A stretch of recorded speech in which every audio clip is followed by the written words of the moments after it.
Assalamualaikum warahmatullahi wabarakatuh. Halo guys, kembali lagi bersama saya Bobby Herian.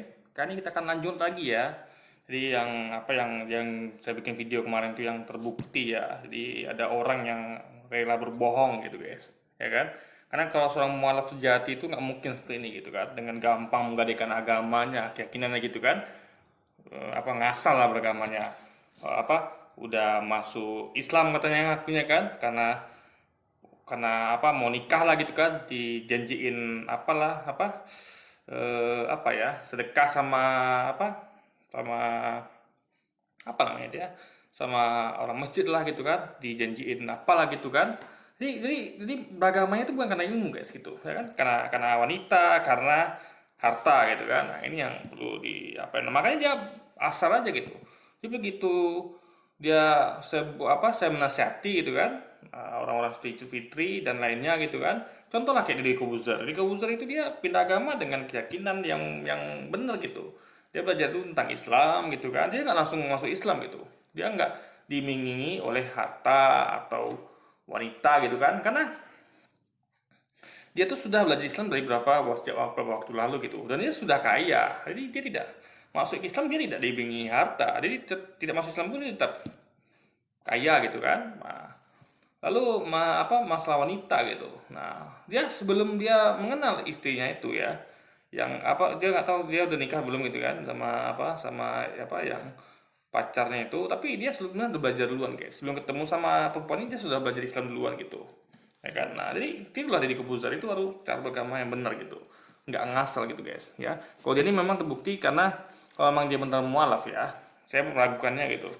Karena ketika saya nasihati kok dia panas gitu kan, ya kan? Dia seharusnya gini, sebagai muslim yang baik ya, sebenarnya kita sedih ketika mendengar saudara kita tuh ada yang murtad gitu kan. Sedih seharusnya guys, kalau kita muslim yang baik itu, benar-benar muslim gitu, apalagi mualaf yang rasanya tuh yang betul kuat, dia seharusnya rasa susik, kok saya mualaf itu malah murtad gitu kan. Nah, dia tidak punya pesan itu, jadi dia tuh malah panas gitu guys, dan emosi. Dan karena emosi dia menyebut kemarin kan, kok gitu saya murtadkan lagi keluarga saya gitu.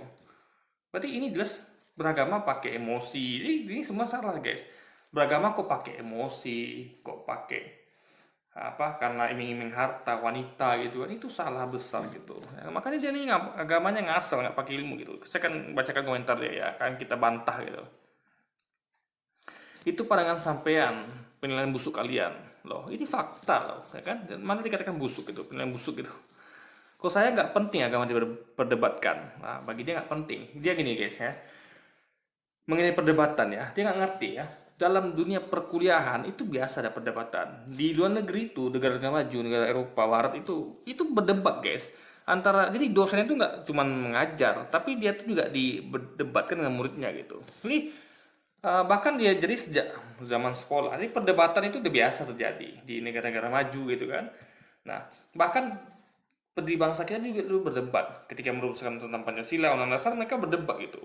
Jadi eh, dari pihak Islam sudah memasukkan ya, namanya itu undang-undang yang bunyinya itu eh, apa eh,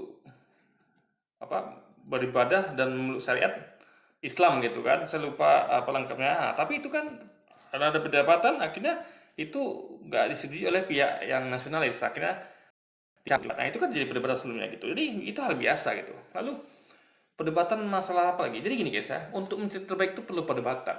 Contoh kayak juri lah. Misalnya ada juri yang menentukan mobil terbaik atau motor terbaik, atau ada juri idol lah gitu, atau ya ada tau lah kayak contoh lah semacam Indonesian Idol, atau semacam ada audisi stand up comedy.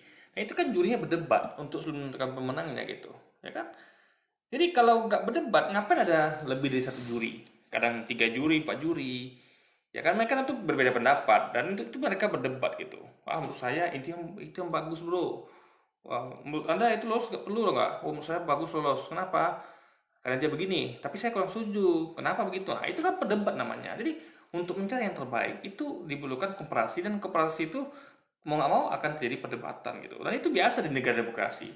para wakil rakyat juga berdebat untuk menyusun undang-undang kan, di fraksi misalnya fraksi dari partai A misalnya, dia tidak setuju, lalu dia kemukakan argumentasinya dan mereka berdebat gitu. Nah itu hal biasa gitu di negara demokrasi.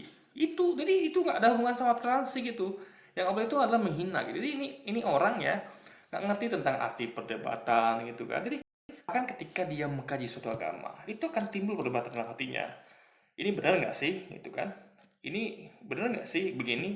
Yang jangan begini itu kan namanya perdebatan. Jadi jangan dia berdebat dengan orang, dengan di dalam hatinya pun dia berdebat. Ketika dia menentukan sesuatu itu pasti berdebat itu. Kayak saya misalnya, saya mau menentukan nih, saya mau jadi apa nih setelah dari berhenti pekerjaan itu kan? Saya apa di apa namanya dirumahkan dan akhirnya diberhentikan di PHK karena apa namanya memang bisnis lagi lesu gitu. Nah itu saya timbul perdebatan dalam diri saya guys.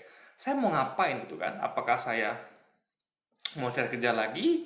Apakah saya trading saham aja? Apakah saya jadi tetap dulu jadi investor? Apakah saya ngurus dan YouTube saya lagi? Ataukah saya mau berdakwah? Atau saya mau lanjut dakwah? Atau saya mau apa? Itu kan terjadi perdebatan dalam diri saya gitu. Yang mana mau saya pilih? Nah, jadi perdebatan tuh nggak bisa kita elakkan guys, ya. Jadi nggak belum lagi anda dapat orang lain dengan diri anda pun sudah berdebat itu.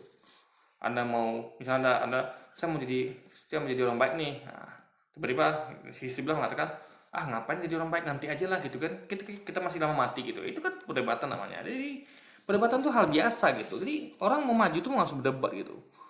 Nggak mungkin orang tuh nggak ada perdebatannya gitu kan, berarti dia tuh adalah robot gitu guys, hanya robot yang tidak berdebat gitu ya kan. Nih kalau saya nggak penting agama diperdebatkan, penting lah, justru agama terus diperdebatkan. Kenapa? Karena agama adalah untuk menuju ke akhirat gitu. Sedangkan kita aja masalah ekonomi kita berdebat, masalah negara kita berdebat gitu kan, ya kan? Kayak menentukan siapa Kapolri itu berdebat dulu tuh, ya kan? Siapa sih? Atau menentukan presiden juga debat dulu gitu. Ada debat presiden gitu kan, debat calon presiden itu baru ngomongin tentang negara, apalagi ini akhirat, menentukan keselamatan kita gitu. Jadi hanya orang-orang yang otoriter atau orang yang atau robot lah istilahnya itu yang nggak mau nanti itu aja yang nggak mau berdebat guys gitu. Dia nggak mau dengar pendapat orang lain gitu kan. Padahal kita tuh perlu mendengar pendapat orang lain dan orang lain juga perlu mendengar pendapat kita gitu. Itulah gunanya perdebatan, saling menghargai pendapat dan saling mendengarkan pendapat dan dan ngobrol. Berdebat itu kan ngobrol namanya gitu ya kan. Itu yang harus dipahami. Mau masuk Islam kek, mau masuk Kristen kek kata dia kan, mau masuk Buddha kek, terserah keluarga saya gitu kata dia kan. Ya itu memang terserah gitu kan. Cuman yang fokus saya bukan itu. Caranya, sekali lagi ya, caranya. Anda mau masuk ke agama pun silakan. Anda mau masuk agama Islam, mau masuk ke agama Kristen, Hindu, Buddha silakan, itu hak Anda. Tapi caranya tuh gitu. Kan saya di sini tunjukkan edukasi cara yang benar. Ada cara yang benar dan cara yang salah gitu. Itu saja gitu. Saya tidak melarang orang tuh pindah agama silakan, tapi caranya saya cuma mengajarkan bagaimana cara pindah agama yang baik gitu guys, ya kan. Saya membebaskan anak-anak dan istri saya untuk meyakini kepercayaannya, dan anak-anak saya akan saya kenalkan agama Islam, Kristen, Buddha, dan Hindu untuk kelak mereka menemukan keyakinannya tanpa diintervensi orang tua. Nah masalahnya gini guys ya, masalah adalah tadi dia di sebelumnya itu dia statement gini, dia mengakui kalau dia tuh masuk Islam tuh karena iming-iming harta gitu kan. Ada bantuan dan ada apalah gitu dari ya ada bantuan lah harta gitu kan. Lalu karena wanita, karena mau nikah gitu kan. Nah, jadi itu masalah di situ gitu. Ya kan? Jadi bebas itu bablas gitu guys, ngasal jadinya tiba. Lalu dia katakan lagi ya, kalau gitu saya akan ngajak anak istri saya murtad gitu. Nah ini kan namanya ngasal gitu, ya kan. Jadi itu bukan lagi apa namanya, gini loh guys ya, kita tuh sebelum pindah agama kita harus belajar dulu gitu, karena agama bukan main-main gitu, ya kan. Agama tuh bukan seperti kayak anda masuk taekwondo atau bela diri misalnya gini nih, saya saya misalnya saya pindah dari taekwondo ke karate gitu kan. Nah, kenapa? Karena di karate saya diiming-imingi nih. Kalau kamu masuk karate, kamu digratisin uang uang belajarnya. Jadi di karate kamu kan dikasih baju-baju training, dikasih latihan gitu kan. Nanti juga di karate kamu nanti akan dicomblangi dengan cewek ini misalnya. tertarik dong masuk karate gitu kan. Nah, rupanya eh, ada orang yang orang dia dengar ada orang yang nasihati ya, ada orang yang pindah dari karate ke taekwondo gitu, tapi pindahnya ngasal gitu kan, ikutan itu, dia tidak mengkaji karena mana sih yang bagus antara karate sama taekwondo gitu kan. Dia tidak belajar, dia tidak mempelajari keduanya, membaca buku teori dan membandingkan, tapi langsung pindah aja gitu kan, ikutan gitu kan. Nah, tiba-tiba dia marah gitu kan, lalu dia mengatakan kalau gitu saya akan ajak nih yang dicumbangi sama saya di karate ini masuk ke taekwondo gitu kan, dan saya akan ajak nih murid-murid karate masuk taekwondo gitu. Ini kan namanya ngasal gitu guys, ya kan. Jadi apa namanya itu bukan membebaskan namanya, tapi jadi belajar itu guys ya. Jadi gini, kalau memang dia merasa dia pindah agama tuh boleh pakai emosi ya. Jadi kalau dia merasa oh mungkin Kristen benar, ya pelajari dulu gitu, jangan asal pindah dulu karena kan dia udah pindah dulu nih dari Kristen ke Islam gitu, masa pindah dulu lagi gitu, ya belajar dulu lah gitu. Jadi sedangkan dia pindah dari Kristen ke Islam, dia nggak belajar, sekarang dia mau pindah lagi tanpa belajar gitu. Jadi kapan belajarnya gitu kan. Jadi belajar dulu guys baru pindah gitu, jadi jangan pindah dulu baru belajar gitu, ngerti nggak maksud saya? Karena agama tuh bukan mainan, bukan seperti anda tuh masuk gonta-ganti masuk klub gitu, klub bola, masuk ke sini situ, enggak. Karena sekali salah milih agama itu sudah akhirat mainannya, anda mempertaruhkan nasib anda di surga atau neraka gitu. Itu masalahnya guys ya. Beda kalau anda masuk karate atau taekwondo nggak ada konsekuensinya gitu ya kan, anda bebas keluar masuk begitu saja gitu, atau ya masuk sekolah apapun lah itu kan, keluar masuk pindah buat dari sekolah itu biasa gitu. Tapi ini masalah akhirat guys, masa surga dan neraka gitu ya. Kalau anda masih umur panjang, kalau anda meninggal cabut nyawanya suatu waktu bagaimana gitu kan. Apalagi ini berhubungan sama orang lain juga gitu, meskipun itu keluarga anda sendiri kan, anda harus belajar tanggung jawab sama keluarga anda gitu. Saya ini misalnya kalau saya meyakini agama lain misalnya di luar Islam gitu kan, saya tidak mengajak anak istri saya gitu ya kan. Saya karena gini, karena yang kamu belajar kan saya misalnya nih, saya misalnya belajar tentang agama tertentu, kalau saya yakin saya punya ilmunya, saya sudah mengadakan kurasi, ya sudah saya pindah tanpa mengajak istri saya gitu ya kan. Nah, paling saya akan ngajari mereka gitu kan. Menurut papa begini loh, ini. Nah, kita kasih mereka ruang untuk berpikir gitu, bukan langsung mengajak gitu, salah ya. Itu apanya. Jadi dikasih mereka dulu mereka ilmunya gitu kan. Jadi kalau mereka paham, mereka bisa ikut pindah gitu. Kalau mereka nggak paham atau mereka merasa saya salah, ya sudah mereka tetap di agama sebelumnya gitu loh guys.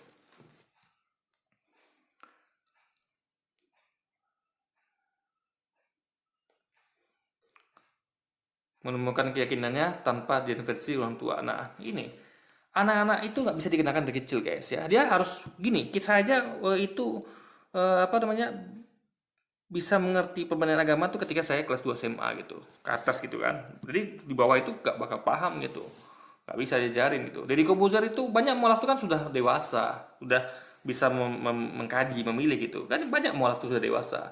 Kalau mualaf kecil jarang ada mualaf anak-anak ya, jarang sekali ya, dan itu meragukan kalau dia mualaf gitu. Itu mungkin bisa ikut-ikutan gitu, tapi kalau orang yang benar-benar pindah agama, yang dengan berpikir dan mengkaji itu ya orang-orang seusia Deddy Kobuzer, lalu seusia siapa Dokter Clarissa, ya mualaf itu usia segitu gitu. Jadi nggak bisa ngajari anak-anak itu karena anak belum paham gitu. Itu masalah di situ ya. Kita ya, karena kita karena pembandingan agama tuh butuh kematangan emosional. Kayak dia nih kan, dia kan emosional nggak matang nih, asal-asal aja dia pindah agama gitu kan. Dibutuhkan kematangan emosional, kepintaran intelektual, jadi nggak bisa itu dimiliki oleh anak kecil kayak. Jadi salah caranya ini gitu ya kan. Lalu karena keyakinan itu bukan agama keturunan gitu. Buat saya, ya makanya memang bukan agama keturunan, makanya tunggu dewasa dulu kayak saya. Saya udah dewasa baru paham gitu.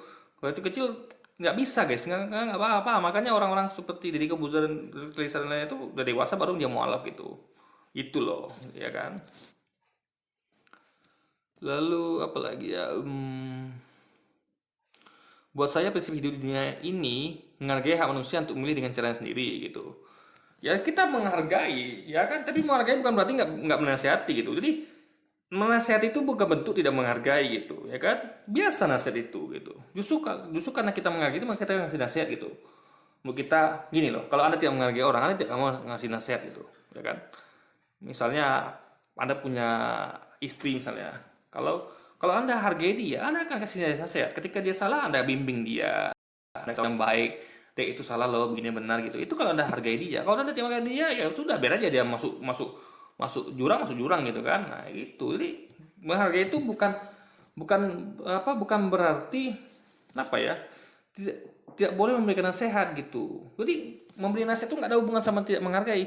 Tidak menghargai itu ketika yang dilakukan seperti dia ini, ya tidak menghargai itu, ya.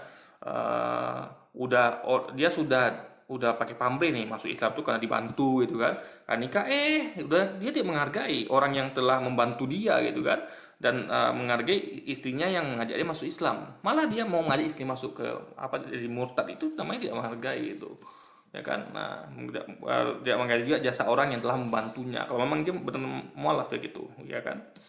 Nah, lalu saya cuma mengetes cara berpikir logikamu yang kontroversi dan fundamentalis gitu, ya kan?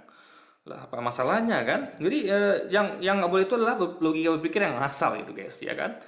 Kalau saya pakai logika gitu, ya kan, nggak ngasal-ngasalan gitu. Kalau dia benar kata Soekarno, banyak Islam Sontoloyo yang cara berpikirnya kayak dirimu, ya kan, mengatur urusan privat pribadi keyakinan orang, ya kan. Nah, ini. Ya, ini bukan mengatur. Saya tidak pernah mengatur. Saya hanya memberi nasihat. Beda dengan mengatur ya. Ya, mengatur itu adalah maksa. Ya kan? Kalau kalau memberi nasihat, ini menurut saya nggak boleh gitu kan. Ya kan, saya gini, kalau mengatur itu adalah apa namanya ya? Saya akan datangi Cuviti. Kamu harus mau saya atur ya. Kamu nggak boleh masuk Islam. Mama masuk Kristen gitu. Kamu harus mau saya atur, itu baru saya atur gitu. Saya cuma menyampaikan pendapat, terserah Fitrinya mau dengar apa tidak gitu kan. Itu masalah di situ, guys, yang dia tidak pahami ini kan. Terus yang bersontoloyo itu adalah yang asal kayak dia ini gitu, guys. Karena kau nggak baca di atas aku komentar pertama dari awal dapat hidayah masuk Islam, ya kan?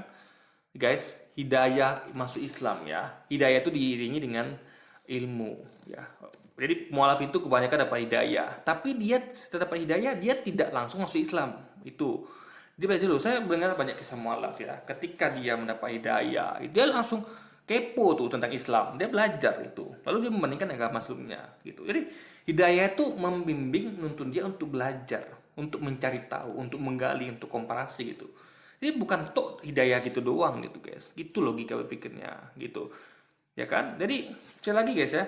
Hidayah itu adalah jalan untuk menggapai ilmu, untuk kepo, menggapai ilmu, mengkaji dan melakukan komparasi gitu. Jadi hidayah itu bukan bukan apa? Bukan tujuan, bukan suatu jalan yang tidak ada apa namanya?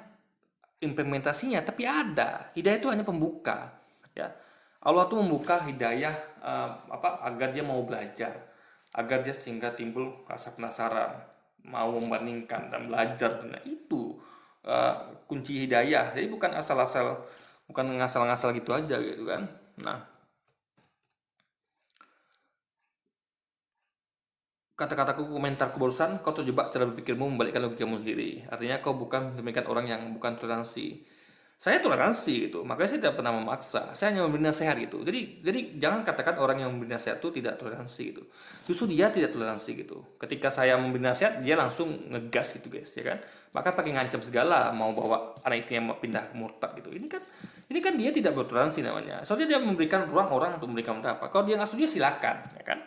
Saya memberi ruang untuk dia komentar channel saya. Jadi saya tidak pernah memberi list siapapun di channel saya untuk komentar, silakan gitu, ya kan. Mari kita berdebat gitu kan. Jadi ketika dia bikin komentarnya, dia sebenarnya lagi berdebat sama saya gitu.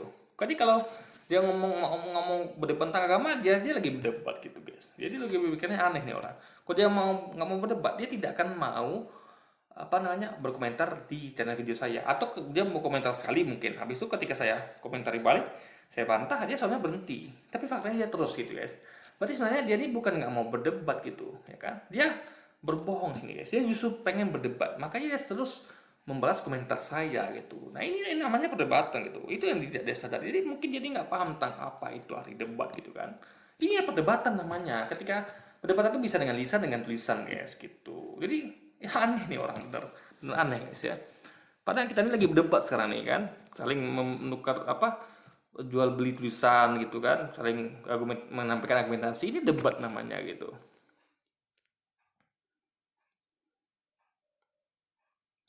Di Islam jelas mengajarkan toleransi agamamu, agamamu, agamaku, agamaku. Mau dia caranya pakai penjelasan tentang Al-Quran yang paling benar atau Injil yang benar, mereka punya hak kok. Ya punya hak, saya tidak malah melarang kan. Ya, saya tidak malah melarang. Saya mengajarkan caranya yang benar gitu, ya kan. Sebaiknya nggak begini gitu kan, harusnya begini kan gitu gitu. Jadi dalil agamaku, agamaku, agama itu bukan itu guys. Jadi gini ya, ingat dulu Rasulullah berdakwah kepada kaum kafir Quraisy, ya kan? Dia berdakwah gitu. Dia menyampaikan, hai kafir Quraisy, itu nggak bener loh, nggak boleh kamu itu mau membunuh anak-anak. Karena kepercayaan kaum Quraisy kan anak wanita itu kan hina gitu, maka mereka mengubur anak wanita mereka. Dan Rasul datang untuk menyampaikan dakwah gitu. Dan jadi perdebatan gitu kan, ya kan? Jadi perdebatan gitu. Bahkan Rasulullah sampai dihajar gitu kan. Nah, jadi di situ jadi dia nggak ngerti tentang agamamu, agamaku, agamaku, agamaku ini guys ya. Ketika masuk ke peribadatan baru berlaku lakum dinukum waliyadin, ya. Jadi misalnya gini nih, misalnya ada orang mau beribadah ke gereja gitu kan. Nah, saya nggak boleh ganggu, saya boleh biarkan dia gitu.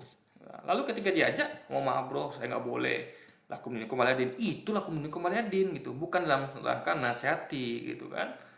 Kalau ada orang misalnya kita salah, kamu saya ya, kamu kalau pindah agama bukan gitu caranya yang baik, pelajari dulu agama barumu. Itu kan itu nggak ada hubungan sama lakum dinukum waliyadin gitu, ya kan?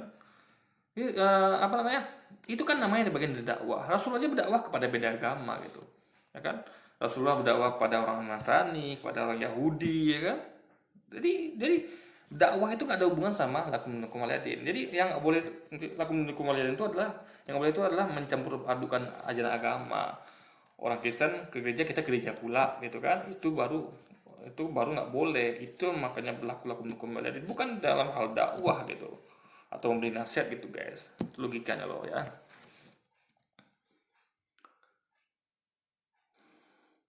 Jelas kasus Fitri masuk Kristen tidak ada paksaan dan dia sudah memberikan klarifikasi bahwa dia masuk Kristen karena ketemu Yesus atau bisa di dalam mimpinya. Nah, ya ingat, ya, saya juga pernah loh, saya pernah ya ketika saya matu saya ketemu Yesus. Ya. Saya ketemu Yesus gitu, ya kan? Saya mimpi ketemu Yesus dan saya mimpi kiamat seminggu tutur gitu. Nah, saya bangun tuh guys ya waktu itu saya tidur di kamar belakang ya, kamar belakang itu saya sendirian waktu itu siang-siang gitu kan selama seminggu penuh gitu kan. Kayaknya orang tua saya lagi kerja itu ya kan, ya kan adik saya sekolah gitu kan, saya sendiri di kamar belakang itu ya. Jadi apa namanya, di situ saya keringat dingin. Nah, apa yang saya pikir, jangan jangan Yesus Tuhan itu guys. Tapi apakah saya pindah agama Kristen? Tidak, justru itu nama akan apa itu di situ adalah jadikan saya kepo gitu. Saya harus belajar agama nih, saya mau cari tahu agama apa yang benar gitu. Jadi saya nggak merta-merta langsung bertemu mimpi ketemu Yesus atau apapun itu saya langsung pindah agama, enggak gitu. Karena mimpi itu ya, kalau dia ketemu Yesus itu mimpi itu menjadi jalan bagi dia untuk belajar, untuk kepo gitu. Jadi kepo dulu baru pindah gitu, jangan pindah dulu lalu nggak belajar sama sekali gitu. Jadi main percaya aja gitu guys, itu loh pikirnya gitu kan. Jadi mimpi sesuatu tuh menjadi jalan bagian untuk belajar, itu seharusnya gitu loh ya kan. Jadi landasan itu harus kuat gitu, jangan hanya berdasarkan mimpi atau berdasarkan apa tapi belajarlah setelah itu. Berarti ada turunan dari Tuhan itu kan, kamu belajar dong gitu. Oke, saya kan akhirnya saya belajar, oh ternyata itu adalah jalan untuk memberitahu saya kalau sebenarnya saya sekarang yakin Islam saya gitu. Kenapa? Karena selama ini saya nggak yakin, karena saya tidak, bahkan dulu saya nggak tahu Yesus itu siapa gitu. Saya tahunya cuma Yesus itu Tuhan umat Kristen. Setelah saya belajar saya tahu, oh ternyata Yesus itu Nabi Isa toh gitu. Nah gitu guys, jadi kita akan lebih, saya jadi lebih paham posisi Yesus itu, kenapa dia dituhankan di agama Kristen gitu kan, sedangkan di agama Islam tuh dia cuma nabi gitu. Itu saya pelajari gitu guys, itu karena mimpi itu. Jadi mimpi itu bukan membuat saya langsung blank, langsung ngasal pindah ke agama Kristen, tidak, tapi saya belajar dulu gitu. Kalau waktu itu benar, menurut saya benar agama Kristen, saya pindah, tapi fakta kan tidak gitu. Saya semakin yakin dengan agama saya gitu, itu loh guys. Jadi itulah guna komparasi. Jadi kita harus gunakan komparasi, bukan kayak kayak orang ini ya, mimpi langsung pindah gitu. Bukan gitu guys caranya. Bukan ikut-ikutan atas tuduhanmu, ya kan? Lah, dia nggak dengar segmen PT yang mengatakan dia melihat tiap minggu tuh orang pergi gereja, lalu dia ikut, itu kan ikut-ikutan namanya guys, ya kan? Lalu dia juga ya ikut suaminya gitu kan ke gereja, itu kan ikut-ikutan. Kayak dia juga ikut-ikutan itu. Ketika dia lihat istrinya agama Islam, dia ikut pula agama Islam itu, ya kan, apalagi diiming-imingi oleh bantuan tadi gitu. Jadi itu yang disebut ikut-ikutan itu. Kalau nggak ikutan itu kayak saya nih, saya mimpi ya, tapi tidak membuat saya pindah ke agama sebelah, karena saya harus mengkaji dulu benar nggak sih gitu loh, ya kan. Itu logika berpikirnya guys. Nah ini ada bayangkan ya, ini memang orang ini rasis guys ya, ini rasis juga nih.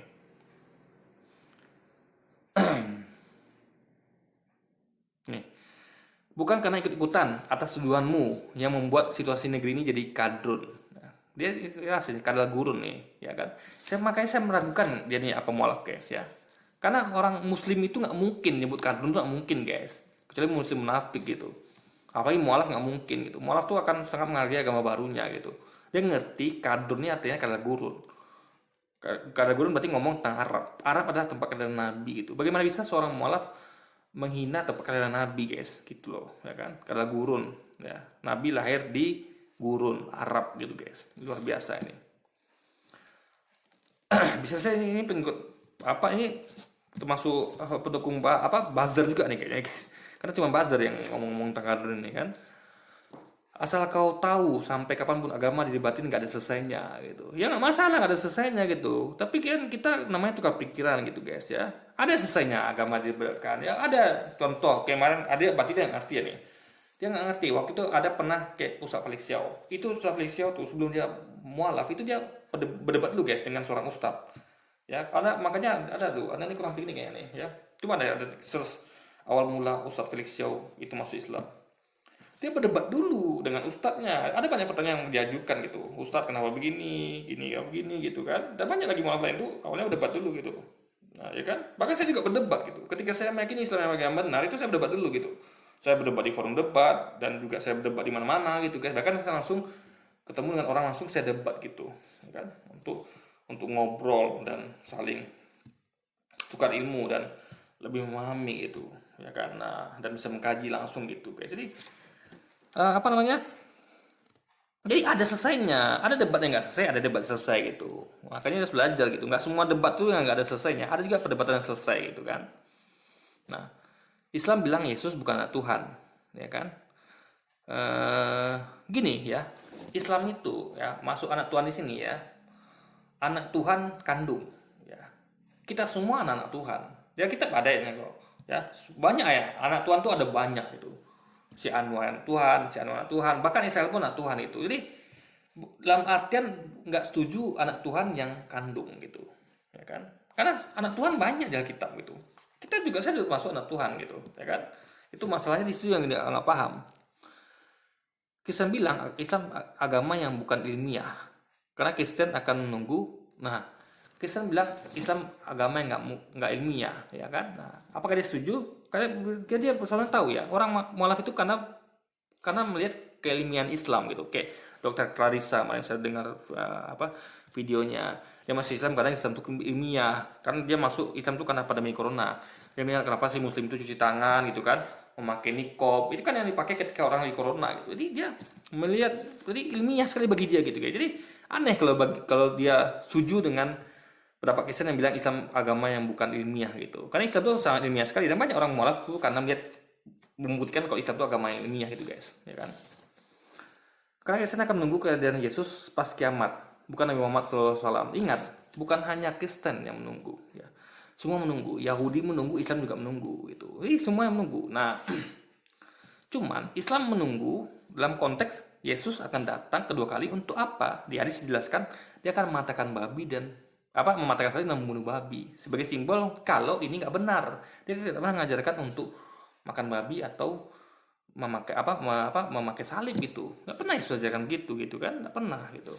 Nah, Ayat Alkitab sih jelas gitu, baby itu haram gitu, ada ayatnya, ya kan? Anda bisa baca sendiri gitu. Nah,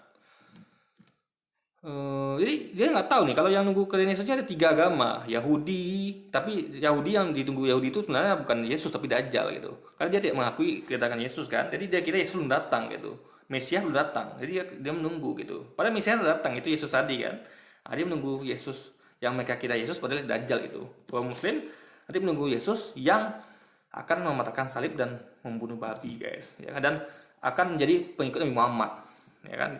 Nah, jadi Yesus nanti akan menjadi pengikut Imam Mahdi gitu. Jadi dia nggak paham berarti. Jadi barakannya dia nggak belajar Islam dengan baik dia nih. Makanya sampai nggak tahu. Dikiranya cuma Kristen aja menunggu dengan Yesus. Islam juga iya gitu. Begitu dengan Yahudi gitu kan. Mau didebatin aja udah nggak nyambung. Pasti nggak ada titik temunya. Ya nggak nyambung karena dia nggak paham, nggak punya ilmu dia gimana menyambung gitu guys ya kan. Nah ini aja dia nggak ngerti kalau Yesus itu ditunggu oleh tiga agama kedatangannya gitu kan. Nah, ujung-ujungnya kembali ke keyakinan masing-masing gitu. Ya, kalau misalnya nggak ngambil ilmu ya kembali ke agama masing-masing, nggak masalah gitu. Perdebatan itu bukan berarti harus ada uh, harus pindah agama, enggak. Nabi Muhammad itu berdebat dengan kaum kafir Quraisy dengan apa itu ya, bahkan dengan pamannya sendiri ya, yang nggak walaupun udah didakwakan tetap ya tidak mau masuk Islam, nggak masalah gitu. Karena itu punya masing-masing, tapi tetap diperdebatkan gitu, tetap berdebat gitu kan. Itu jadi debat itu bukan bukan bukan lihat hasil guys. Jadi perdebatan itu adalah proses gitu. Terserah orang tuh mau tetap pindah atau gimana itu hak dia. Yang penting perdebatan itu adalah suatu hal yang yang tidak boleh dilarang gitu guys. Itu kalau anda mau maju buat yang nggak berdebat gitu kan. Nah, jadi yang aku tentang cara berpikirmu dan logikamu yang konservatif dan menganggap bahwa cara PT salah masuk Kristen, seolah kamu mengalami privat seorang meyakini kepercayaannya gitu ya. Gini guys ya, menilai itu beda dengan menghakimi. Ya. Menghakimi itu ada hukumannya. Ingat, hakim itu ketika dia menghakimi seorang itu ada hukumannya. Ya, Tuhan juga menghakimi manusia itu ada hukumannya, ada surga dan neraka. Hakim ketika menghakimi manusia itu orang itu ada hukumannya, penjara berapa tahun gitu, atau denda berapa tahun. Saya tidak menghakimi Fitri, karena saya tidak memberikan hukuman pada Fitri itu. Saya hanya memberikan nasihat yang baik gitu. Oke, saya juga kemarin memberikan nasihat yang baik pada diri Kebuzer gitu kan. Diri Kebuzer, kalau bisa, karena saya yakin Islam benar, diri Kebuzer sebaiknya masuk Islam dulu, baru belajar itu. Kok toh dari Kebuzer kan udah ada keyakinan yang basic gitu. Artinya dia udah belajar sedikit, meskipun belum tuntas gitu kan. Nah, berbekal dengan ilmu yang setengah itu kan minimal karena kita nggak pernah tahu ada umur guys, umur manusia, kecuali orang yang nggak belajar sama sekali kan. Jadi Kebuzer tuh dia punya keyakinan, tapi memang dia masih masih ada ragunya karena dia belum belajar tuntas. Nah, tapi kalau saya sarankan itu kan ya kan minimal dia udah punya ilmunya dan dia ada keyakinan dan dia punya ilmu. Jadi walaupun belum belum full ya, ibarat orang baru baru risetnya belum 100% tapi udah ada basic lah sekitar 60% risetnya, ya sudah masuk dulu karena nanti keburu Anda dipanggil yang maha kuasa dan Anda belum sempat mualaf gitu. Jadi itu yang saya sarankan gitu. Jadi saya menasihati semuanya yang mau mualaf, yang mau murtad, itu saya nggak pilih-pilih guys, nggak pilih-pilih siapapun itu yang menurut saya salah ya saya nasihatin gitu. Jadi beda ya, nasihat sama menghakimi beda. Jadi dia nggak paham nih antara menghakimi dengan nasihati. Makanya ketika ada orang itu misalnya ada orang maling kan, itu kan kenapa sebutannya adalah jangan main hakim sendiri. Kenapa? Karena emang dia dihukum gitu, dihakimi dengan dipukuli, bahkan ada sampai meninggal gitu kan. Kalau dia menasihati gini ya, jangan dong kamu mencuri itu salah, itu nasihati, tapi tidak menghakimi. Ketika menghakimi yaitu dipukuli sampai bonyok orang yang mencuri itu kan. Jadi dia harus bisa bedakan mana yang menasihati, mana yang menghakimi. Menasihati itu adalah sekedar ucapan lisan yang baik, ini salah loh, ini yang benarnya gitu, itu nasihatin. Menghakimi ada hukumannya gitu, ada aksi fisiknya gitu loh, ya kan? Ada konsekuensinya, surga apa neraka, kalau hakimnya Tuhan, kalau hakim manusia, penjara berapa tahun atau denda gitu loh guys. Kalau hakimnya masa, ya udah dipukuli gitu kan. Nah, itu dia guys. Jadi dia banyak nggak paham nih orang guys ya. Jadi apa ya? Jadi memang ujungnya sok tahu gitu kan. Dia nggak ngerti apa itu perdebatan, apa itu menghakimi gitu kan, dan lain-lain sebagainya gitu. Oke, jadi mungkin ini video kepanjangan guys ya. Ini saya kayak harus gabung-gabung video nih agak lama ngeditnya guys ya. Kalau kalau di bawah 20 menit tuh dia cepat guys. Saya cuman pakai satu aplikasi untuk kompres saja, itu aplikasi Panda. Tapi kalau lebih 20 menit gini ini ya, lebih dari 20 menit itu saya terpaksa harus pakai aplikasi Vimeo gitu, video merger, jadi lebih lama guys. Jadi uploadnya bakal lama ini karena editnya lama gitu kan. Oke lah, jadi mungkin sekian dulu video kita kali ini guys. Sampai jumpa lagi di video-video selanjutnya. Wassalamualaikum warahmatullahi wabarakatuh.